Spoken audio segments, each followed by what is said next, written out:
নবী পাকের বাপ মা তো মুশরিক ছিল। হযরত ওমর বিন আব্দুল আজিজ জগৎ বিখ্যাত সাহাবী, নবীর সাহাবীর কি আকীদা ছিল?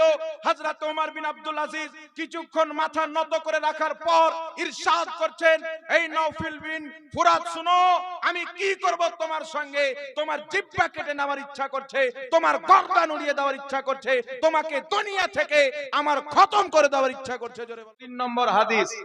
এই হাদিসকে আপনার আরেকজন বর্ণনাকারী, যিনি ইমাম বুখারী রাহমাতুল্লাহ আলাইহির দাদা ওস্তাদ, যিনি হযরতে আব্দুর রাজ্জাক সানআনী রাহমাতুল্লাহ আলাইহির উস্তাদ, তিনার নাম হচ্ছে মেমার বিন রাশিদ রাহমাতুল্লাহ আলাইহি। তিনার বহুত পূর্বের তিনি আলিম, কমবেশ 1400 কমবেশ আপনার 1000 বছর পূর্বে তো হবেই, অনেক পুরাতন ইমাম, যিনি ইমাম বুখারীর দাদা শিক্ষক ইমাম আব্দুর রাজ্জাক সানআনীর শিক্ষক। তিনি এই হাদিসকে বর্ণনা করেছেন, কিন্তু সেই জায়গাতে এই কথাটি নাই যে আমার বাবাও জাহান্নামে, নবী বলেছেন এই কথাটি কিন্তু নাই। তার কারণে হাম্মাদ তিনি এই কথাটি ভুল করে বয়ান করে ফেলেছেন। এটা তো একটা ব্যাখ্যা হলো। দ্বিতীয় নম্বরে হাদিসের আরেকটি ব্যাখ্যা হচ্ছে যে এখানে যে শব্দ রয়েছে হাদিসের আবাকা, এ আবুন শব্দ যে আছে, এটা বাপের জন্য ব্যবহার হয়, এটা চাচার জন্য ব্যবহার হয়। যার কারণে অনেক ইমামগণ এই কথাও বলেছেন, যেমন ইন্না আবি ওয়া আবাকা ফিন্নার, এর তাফসীর করেছেন, এর ব্যাখ্যা করেছেন তাফসীরে মানারের মধ্যে এটা লেখা রয়েছে যে ইন্না আবি ওয়া আবাকা ফিন্নার আন্নাল মুরাদু বে আবি ফিহি আম্মহু আবু তালিব। এখানে যে নবী পাক বলেছেন তোমার পিতা আমার পিতা উভয় জাহান্নামে, এখান থেকে নবী পাক নিজের চাচা আবু তালিবের কথা বলেছে। সুবহানাল্লাহ বলেন, জোরে বলবেন না সুবহানাল্লাহ। তাহলে যারা কথাই কথাই বলে যে সহি হাদিসে আছে, সহি হাদিসে আছে, তো একটি এমন শব্দ যেই শব্দটিকে অনেক মুহাদ্দিসিন বলেছেন যে হাম্মাদ এটা বাড়িয়ে বলে দিয়েছেন, আমার নবী এই কথা বলেননি, এমন একটি শব্দ দিয়ে কোনো ব্যক্তিকে জাহান্নামী প্রমাণ করা যাবে? এই জোরে বলেন না যাবে? এই যে বর্ণনাকারী আছেন হাম্মাদ, ইনার হাদিস ইমাম বুখারী বর্ণনা করেননি, কারণ ইনি অনেক মুনকার হাদিস বয়ান করতেন।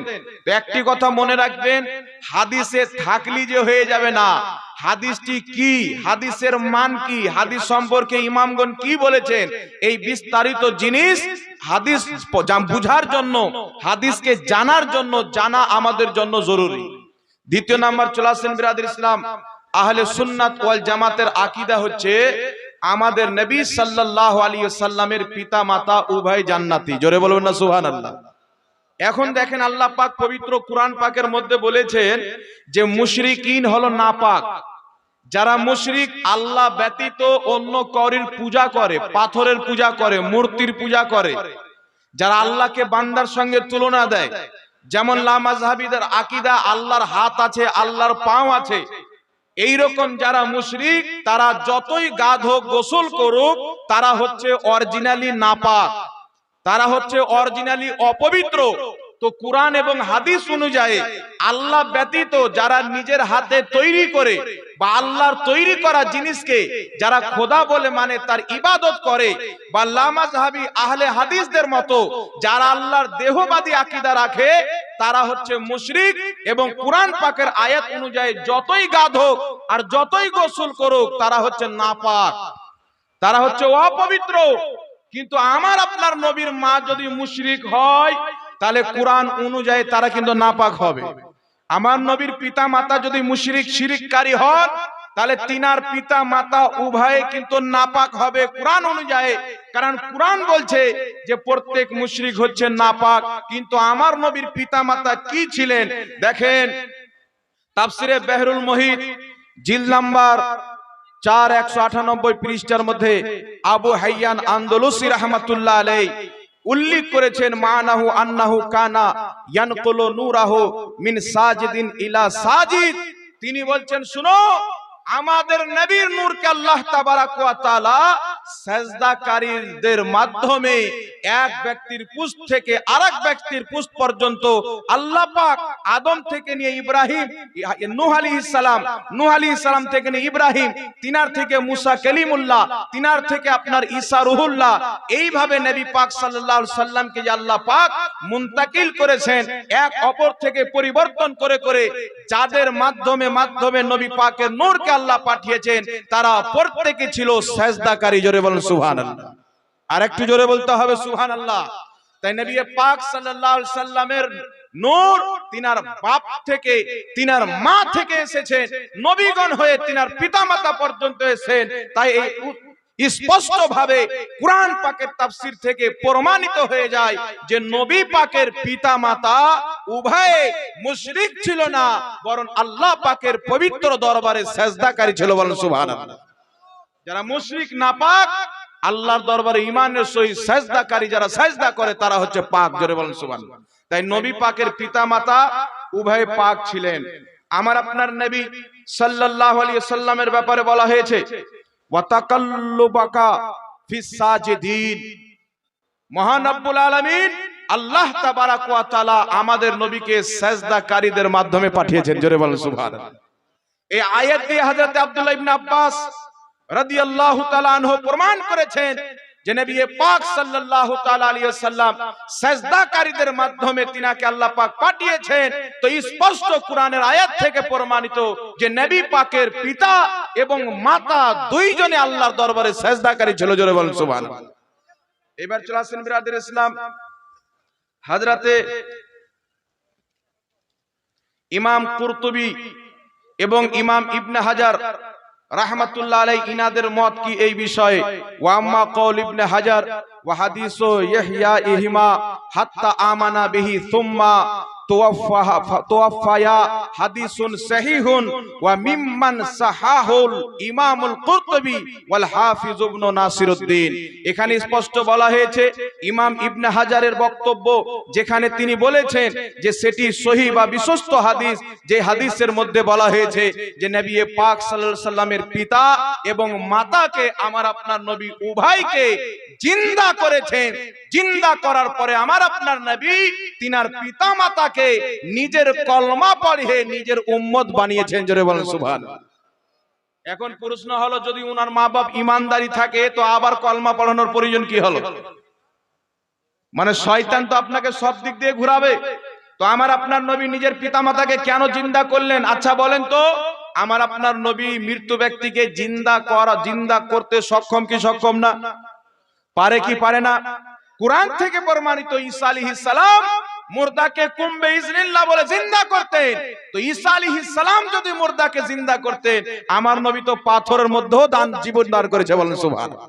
পাথরকেও কলমা পড়েছেন। তাই আমার আপনার নবী নিজের পিতা মাতাকে এই জন্য জিন্দা করেন, আপনার কালেমা পড়ালেন, যেন কিয়ামতের ময়দানে তিনার পিতা এবং মা ঈমানদার তো ছিলেন, সেজদাকারী ছিলেন, আল্লাহর ইবাদত গুজার ছিলেন।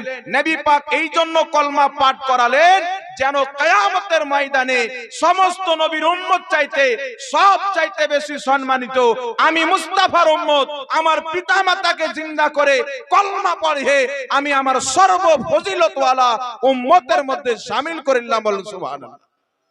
এই জন্য আমাদের নবী নিজের পিতামাতাকে কলমা পাঠ করিয়েছেন। দ্বিতীয় নম্বর চলে আসেন বিরাদর ইসলাম, একটি সহিহ হাদিস, যে হাদিসটি আপনার সহিহ সনদে বর্ণিত হয়েছে।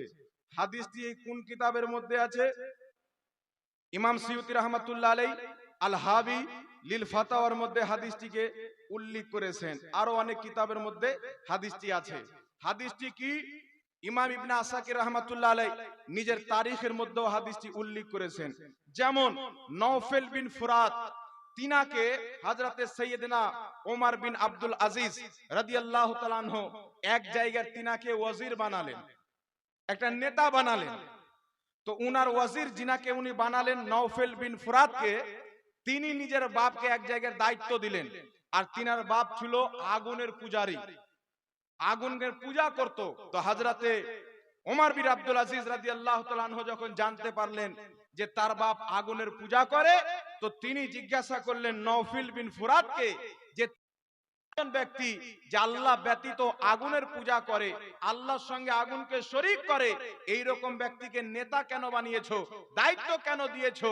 তো হযরতে উমর বিন আব্দুল আজিজকে আপনার নওফেল বিন ফুরাত বলছে যে এতে কি অসুবিধা আছে, আমার বাপ আগুনের পূজা করছে, নবী পাকের বাপ মাই তো মুশরিক ছিল, বলেন নাউজুবিল্লাহ। নবী পাকের বাপ মা তো মুশরিক ছিল। হযরত ওমর বিন আব্দুল আজিজ জগৎ বিখ্যাত সাহাবী, নবীর সাহাবীর কি আকীদা ছিল? হযরত ওমর বিন আব্দুল আজিজ কিছুক্ষণ মাথা নত করে রাখার পর ইরশাদ করছেন, এই নওফেল বিন ফুরাত শুনো, আমি কি করব তোমার সঙ্গে? তোমার জিহ্বা কেটে নেওয়ার ইচ্ছা করছে, তোমার গর্দান উড়িয়ে দেওয়ার ইচ্ছা করছে, তোমাকে দুনিয়া থেকে আমার খতম করে দেওয়ার ইচ্ছা করছে। জোরে বলেন সুবহানাল্লাহ।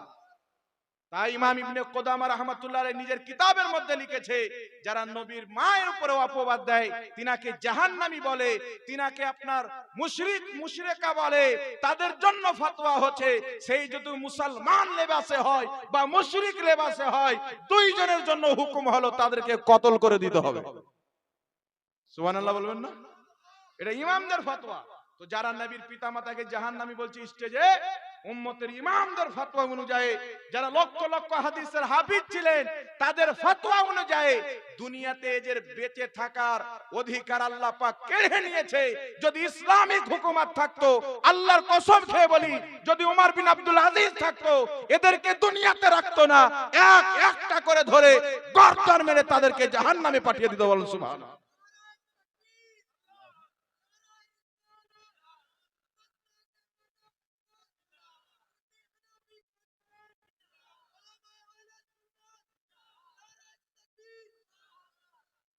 তাই এদের দুনিয়াতে বেঁচে থাকার কোনো অধিকার নাই।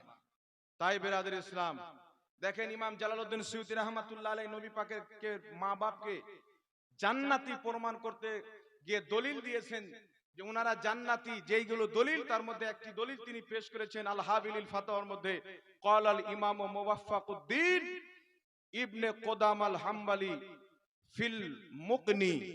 ইমাম ইবনে কুদামা হাম্বলি মাযহাবের ইমাম, তিনি নিজের কিতাব মুকনির মধ্যে লিখেছেন, কি লিখেছেন?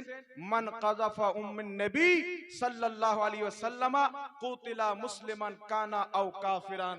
যদি কোনো ব্যক্তি নবী পাক সাল্লাল্লাহু আলাইহি সাল্লামের পিতা মাতার উপরে অপবাদ দেয় যে উনার মা মুশরিকা ছিল বা কাফেরা ছিল, তো তিনি স্পষ্ট ফতোয়া দিয়েছেন শত শত বছর পূর্বে এই রকম ব্যক্তির সাজা ইসলামে হচ্ছে তার গর্দান মেরে দিতে হবে, যদিও নিজেকে মুসলমান বলে, যদিও নিজেকে মুশরিক বলে। আল্লাহ তাবারাক ওয়া তাআলা এই ধরনের বেঈমান, এই ধরনের ঈমান চোর থেকে আমাদের ঈমানের হেফাজত করুক। সকলে পড়ুন আল্লাহুম্মা আমিন।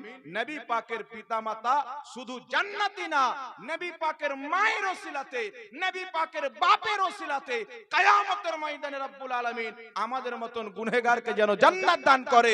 আহলে সুন্নাত ওয়াল জামাত এই আশা রাখে।